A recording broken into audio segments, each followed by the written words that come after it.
Good evening students, आरजीजी classes में आपका स्वागत है। इम्पोर्टेंट क्वेश्चंस की सीरीज में आगे बढ़ते हुए आज का फर्स्ट क्वेश्चन है, बिंदु 2, 3 और 5, 7 के बीच की दूरी होगी। Find the distance between points 2, 3 and 5, 7। ठीक है, तो इस तरह क्वेश्चंस हम लोगों ने जब कोऑर्डिनेट ज्योमेट्री निर्देशांक ज्यामिति की वीडियोस बनाए थे उस दौरान भी सोल्व किया था। इसको भी देखिए, बिंदु 2, 3 और 5, 7 के बीच की दूरी, माना बिंदु 2, 3 और 5, 7 क्रमशः P एवं Q है। ठीक है, तो इनके बीच की दूरी PQ इक्वल टू, दो बिंदुओं के बीच की दूरी का सूत्र आपको क्या लिखाया था? अंडर रूट x निर्देशांकों का अंतर का वर्ग प्लस y निर्देशांकों का अंतर का वर्ग। चूंकि दो बिंदुओं के बीच की दूरी का सूत्र अपने पास होता है अंडर रूट x निर्देशांकों का अंतर का वर्ग प्लस y निर्देशांकों का अंतर का वर्ग। ठीक है, या under root x2 minus x1 का whole square plus y2 minus y1 का होल स्क्वायर। ये हम लोगों ने उन वीडियोस में काफ़ी क्वेश्चंस सोल्व किए थे, वहाँ से भी आप हेल्प ले लें। देखो, x निर्देशांकों का अंतर x2, ये आप इसको x1 ले लीजिए, ये y1 ले लो, ये x2, ये y2। तो x2 माइनस x1, x निर्देशांकों का अंतर कितना हो गया? 5 माइनस 2 यानी 5 माइनस 2 का स्क्वायर वर्ग प्लस y2 माइनस y1 यानी 7 माइनस 3, 7 माइनस 3, 7 माइनस 3 का whole square equal to under root 5 minus 2, 5 minus 2 कितना हुए? 3 का स्क्वायर प्लस 7 माइनस 3, 7 माइनस 3 यानी 4 का स्क्वायर कितना हुआ? अंडर रूट 3 का स्क्वायर, 3 का स्क्वायर 9, 9 और 4 का स्क्वायर 16, 16 और 16 और 9 25, 25 का वर्गमूल 5। ठीक, तो इनके बीच की दूरी कितनी आई? 5 इकाई 5। ठीक, x2 की बजाय आप x1 माइनस x2 का होल स्क्वायर लिख दो और y1 माइनस y2 का होल स्क्वायर लिख दो। ठीक, अपने को सूत्र याद रखना, x निर्देशांकों का अंतर का वर्ग प्लस y निर्देशांकों का अंतर का वर्ग। सेकंड देखो, दो समांतर रेखाओं से समान दूरी पर स्थित बिंदुओं का बिंदुपथ होगा। ये हम लोगों ने जब बिंदुपथ लोकस वाली वीडियोस बनाए थे उस दौरान इस तरह के क्वेश्चंस काफ़ी सोल्व किए थे, वहाँ आपको लोकस के बारे में भी काफ़ी बताया था, आप वहाँ से देख लें। देखिए, ये दो समांतर रेखाएं हैं, इनसे समान दूरी पर स्थित बिंदुओं का बिंदुपथ, ये समान दूरी पर बिंदु है। ठीक है, ये क्या होगा? तो दो समांतर रेखाओं से समान दूरी पर स्थित बिंदुओं का बिंदुपथ भी क्या है? इनके मध्य स्थित एक समांतर रेखा। ठीक है, यानी वो भी एक समांतर रेखा ही होगी। और थर्ड है, दो पासों को फेंकने पर अंकों का योग 12 आने की प्रायिकता प्राप्त होती है। दो पासों को अपन फेंकते हैं या एक पासे को 2 बार फेंकते हैं तो प्रोबेबिलिटी टोटल योग 12 आने की प्रायिकता क्या होगी? इस तरह के क्वेश्चंस भी हम लोगों ने जब प्रोबेबिलिटी के वीडियोस बनाए थे उस दौरान काफ़ी सोल्व किए थे, वहाँ से आप देख लें। देखो, दो पासों को फेंकने पर बनी संभावित स्थितियां, कुल स्थितियां आपके पास कितनी बनेंगी? एक पासे में 6 अंक, 6 की घात 2 6 की पावर 2 यानी 6 इंटू 6 36 बनेगी। और वो कौन कौन सी बनेंगी देखो, 1 1 1 2 1 1 1 2 1 3 1 4 1 5 और 1 6। ठीक है, ऐसे ही 2 1 2 2 2 3 2 4 2 5 और 2 6। और देखो 3 1 3 2 3 3 3 4 3 5 और 3 6। और देखिए 4 1 4 2 4 3 4 4 4 5 और 4 6। फिर 5 1 5 2 5 3 5 4 5 5 और 5 6। And last 6 1 6 2 6 3 6 4 6 5 and 6 6। ठीक है, अब आपको इसमें ये टोटल आपके पास 36 देखो, 1 2 3 4 5 6 6 2 12 6 3 18 6 4 24 6 5 30 और 6 36 हो गई। इसमें अंकों का योग 12, माना अंकों का योग 12 आने की अनुकूल स्थिति या 12 आने की घटना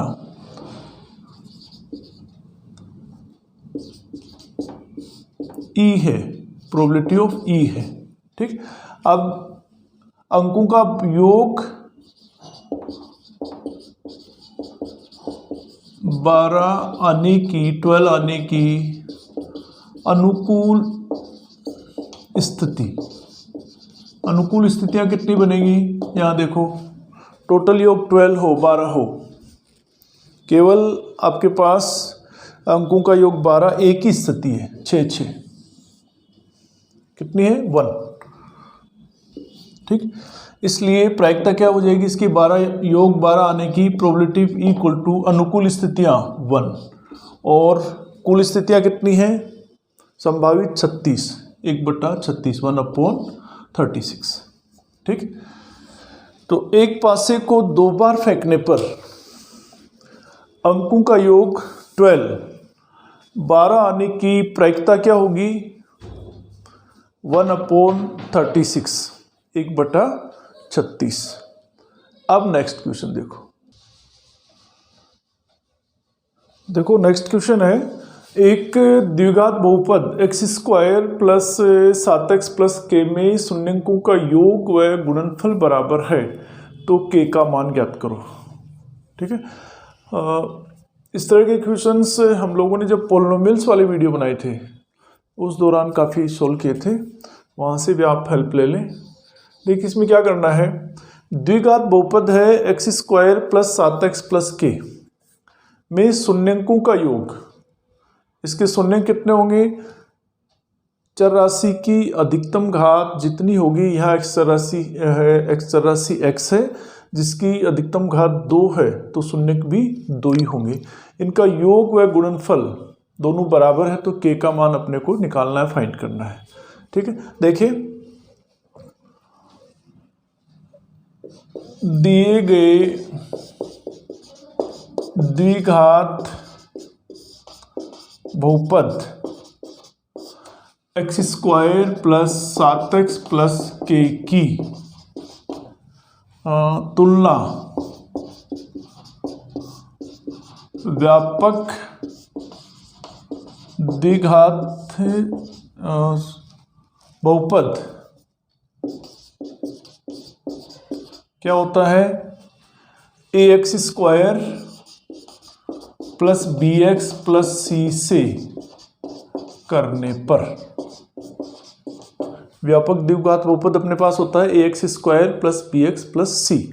ठीक है, इससे करेंगे a बराबर क्या आएगा, a क्या होता है, x² का गुणांक। देखो तो अपने पास आ गया a = 1, a बराबर 1, b बराबर 7, b बराबर 7 7 एंड c बराबर k और c बराबर k। ठीक है, अब देखो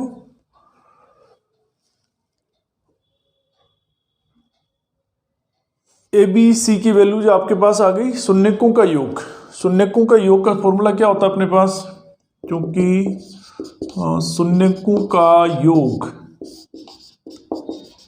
किसके इक्वल होता है, -b/a, -b/a, यानी -b क्या होता है, x का गुणांक, और a क्या होता है, x² का गुणांक।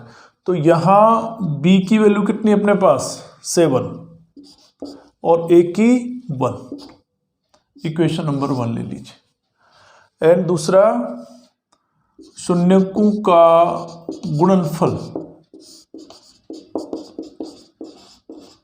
गुणनफल किसके इक्वल होता है, c/a, c/a। c क्या होता है, अचर पद, यहाँ कितना है c, k, और a क्या है, x² का गुणांक कितना है, 1। इसको ले लो समीकरण नंबर 2। अब इन दोनों की तुलना कर दो समीकरण 1 व 2 से। देखो ये प्रश्न में दिया है कि बराबर है, प्रश्नानुसार दोनों इक्वल है आपके पास।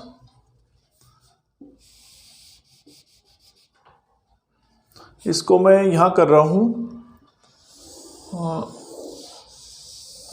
देखिए प्रश्नानुसार शून्यकों का योग व गुणनफल बराबर है। प्रश्नानुसार शून्यकों का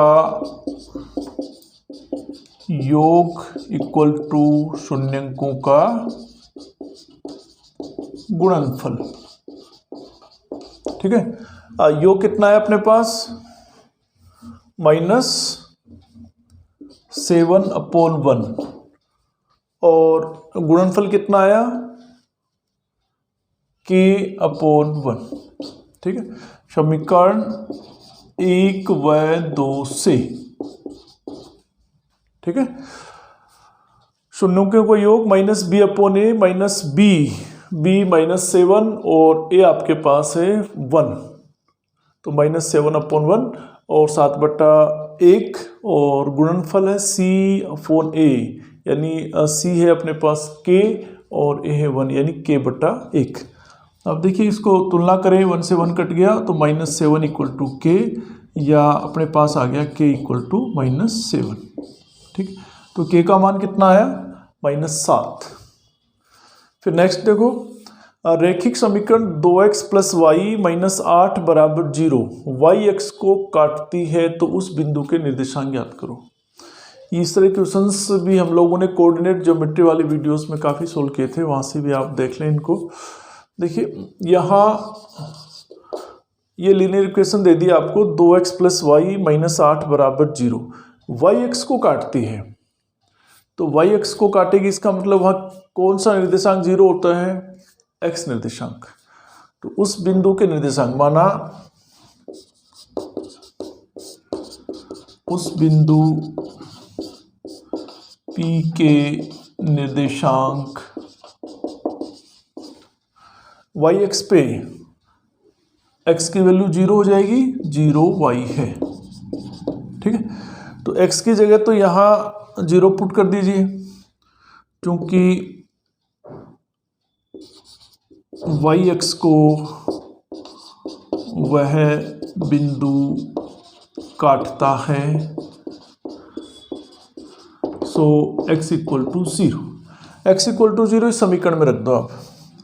सो x बराबर 0 दिए गए रैखिक समीकरण में रखने पर, इसमें रखें x बराबर 0, तो ये हो जाएगा 2 गुणा इंटू 0 प्लस वाई माइनस 8 बराबर 0। 2 इंटू 0 0 हो गया, प्लस वाई माइनस 8 बराबर 0 या y इक्वल टू 8। इसलिए उस बिंदु के निर्देशांक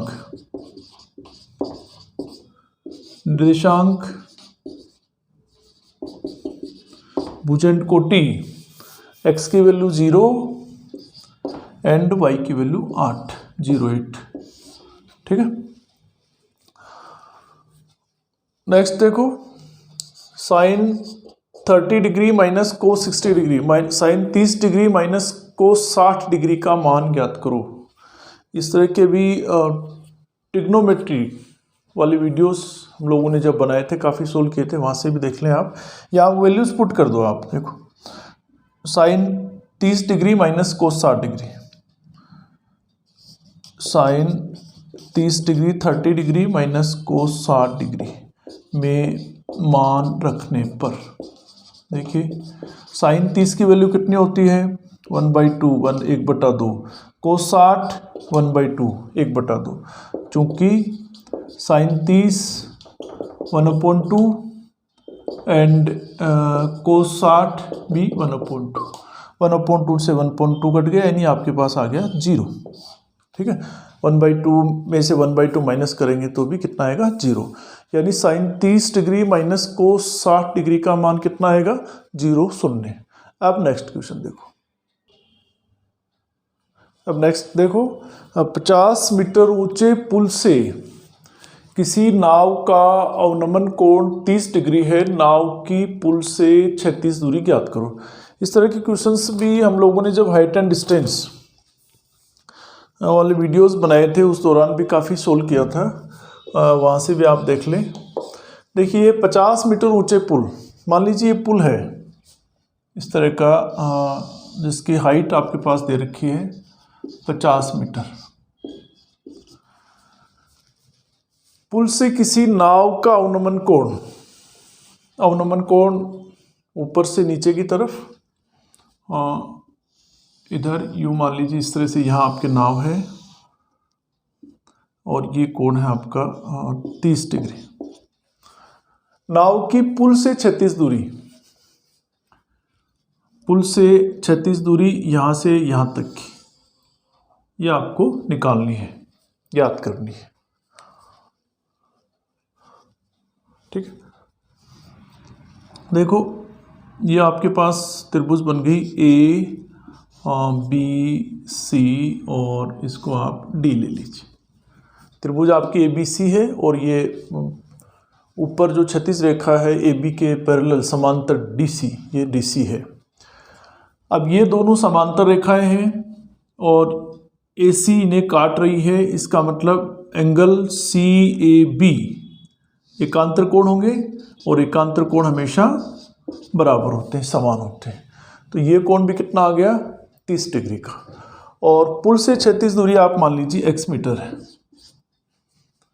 ठीक है, देखो माना